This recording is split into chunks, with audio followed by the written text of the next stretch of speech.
Peyton Manning has decided to retire, and I'm very sad. Before I read off his records on another video, I just have to share with you why I'm sad. It's not for the reason you might expect. Peyton Manning is the last field general. He is the last quarterback who arguably calls his own plays, sets his own game plan or adjusts it, and then implements what he has designed.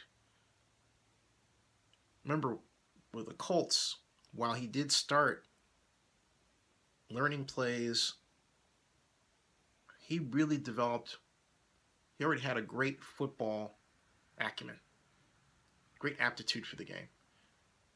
But when paired with offensive coordinator Tom Moore, head coach Tony Dungy, and the Colts staff,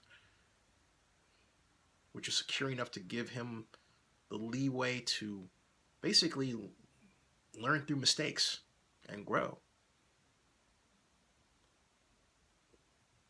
That Peyton Manning developed into, I would argue, the best quarterback ever. And I say that because, yes, there's Joe Montana, who is certainly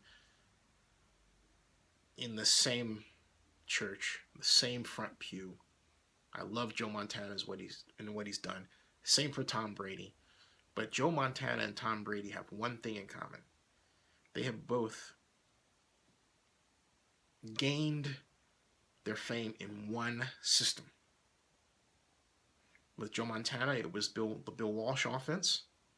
And with Tom Brady, it was the Bill Belichick offense, although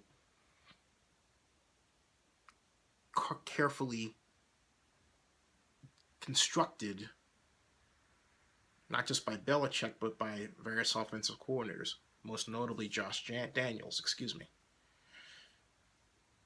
By contrast, Peyton Manning, yes, he had Tom Moore, but Peyton Manning didn't have Tom Moore at Denver at all.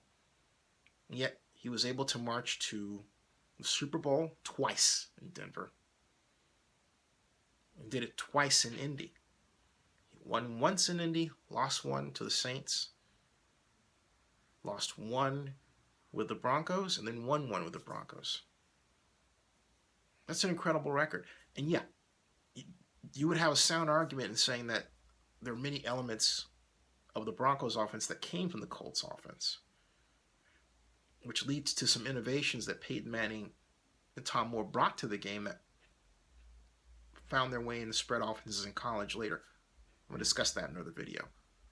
But Peyton Manning, you're not going to see a Peyton Manning next year unless someone decides to give one of these young guns, perhaps maybe Jameis Winston, a lot more leeway. I think Jameis would be my first choice as the next candidate to be a Peyton Manning because of his football intelligence.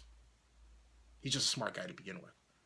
But that would be, Winston would be my first choice, other than, well, less so Andrew Luck. Andrew Luck's a smart guy, but he doesn't have that quick feel for the game, that intellectual feel for the game that Manning and Winston have. Okay? But I digress. I'm really going to miss what Peyton Manning's done on the field. And I think that approach should be bottled and sold, used. I'm serious.